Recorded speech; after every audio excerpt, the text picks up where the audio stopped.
Over half of all Americans are in a facial recognition law enforcement database, which means that if your face is incorrectly matched to the face of a criminal by the police, then there's a chance that you could be sent to jail for a crime you never committed. And if you don't think that this could ever happen to you, well, this actually did happen to a guy named Niger Parks. Niger Parks, the innocent man on the right, his face got matched to the actual criminal on the left, who, by the way, was never caught and is still on the loose. And the differences between these two pictures are kind of obvious. First of all, the criminal has earrings, Parks doesn't. They have different beard shapes as well as different skin pigments. But this match alone was enough to make Parks spend 2 weeks in jail, as well as spend a whole year of his life fighting to clear his name in court. And it turns out Parks wasn't even in the same town when the crime happened. But this is why we need our AI models to be more equitable. Traditionally, the way we compare machine learning models is through two metrics: complexity, which is how many trainable parameters your model has, as well as efficiency, which is how accurate your model is in the case of classification, as well as the mean squared error, for example, for regression.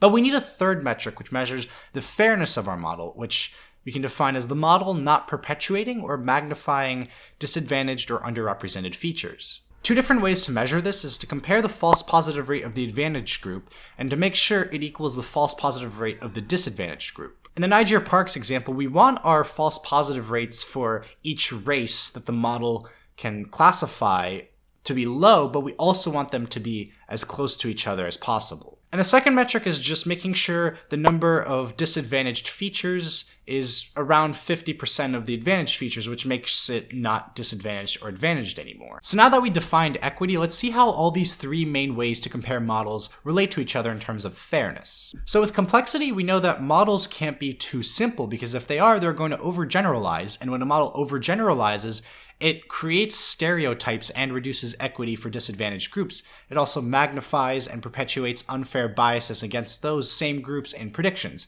On a lower level, you can think of it as the model associating a disadvantaged feature with a negative weight in terms of predictions. But on the other hand, the model also can't be too complex, because if it's too complex, it's going to overfit. And when it overfits, it might not even have a high enough accuracy to even be used in the first place. In terms of efficiency, typically making a model more biased does increase its accuracy up to a certain extent, but in doing so, you're also reducing the equity towards disadvantaged groups. And that could also create bad PR for your model or your company if you choose to ignore efficiency and fairness. For efficiency, typically making a model more biased will increase its accuracy in the training set, but that same paradigm doesn't necessarily carry over to the test set. Simplifying a model too much often forces it again to overgeneralize and build stereotypes, which can reduce, and especially for the test set and your validation set, it can reduce both performance and equity. So there's kind of a more complex relationship that's usually case-by-case basis with efficiency. So if we have an uneven distribution of different features in our training data, then, for example, in a facial recognition dataset, one race is more represented than another race, then isn't this a dataset issue and not a model issue? Yes, it's a dataset issue, and yes, you can augment your data to kind of help fix this problem, but again, augmenting and manually selecting features to remove or add or just replace missing values, that's a non-trivial problem in itself, and that's very specific to the problem and data you're focused on.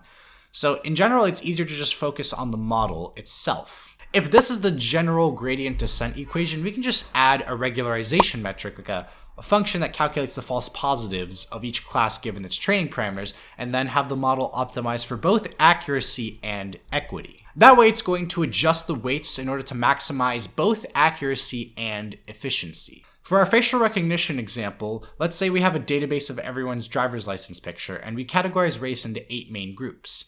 We can then make binary 1x7 vectors as our Y labels, and then we have our same facial recognition pipeline run our model to predict race to compare predictions accuracies, F1 scores, and false positive rates for each race to see if there's a discrepancy between one race and another. We obviously want our model to have the same efficiency for each race in this example to make sure it's not forming a bias and it's not discriminating based on race, and this is how we quantify it. Now again, false positive rates and disadvantaged proportions and these kind of metrics aren't always applied in the same use case with all use cases. And often with equity, as you'll see, it's dependent upon the situation, the specific problem you're studying, and the data you're working with. For example, a bank loaning data problem versus a medical classification problem versus a college admissions problem, those are going to have different metrics and different things you need to focus on, so just keep that in mind. Now that we've defined fairness, it's important to look at our model's fairness over time. And in the short term, according to this paper, that when they added a fairness metric, it didn't actually improve fairness that much in the short term experimentally, which means you have to look at how these fairness metrics change the model's fairness and accuracy over time.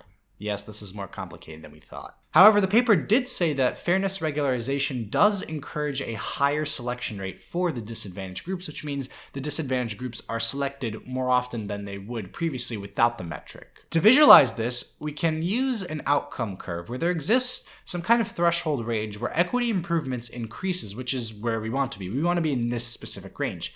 And overall, the paper found that delaying fairness outcomes helps us ultimately train more equitable models. Like with long-term fairness, it's important to note that features in our training data can be improved over time, and in the long run, fairness tends to equalize across different feature distributions. So recourse is where a model makes a suggestion to a sample that was rejected, and in order for the sample to then improve its features so that the next time it's accepted. Kind of like when you're rejected from a college or a bank rejects you for a loan, what if a algorithm was able to give you a recommendation or in order to improve your credit score or your grades so that next time when you apply, you can be accepted or have a higher chance of being accepted. Kind of like how random forests can give you a distribution of the feature importances. So proper recourse is necessary for a model to achieve equality over time, especially in the long run, and encourages people that are rejected in different groups to have an equal motivation to improve their own features in order to get a higher chance of getting accepted in the future.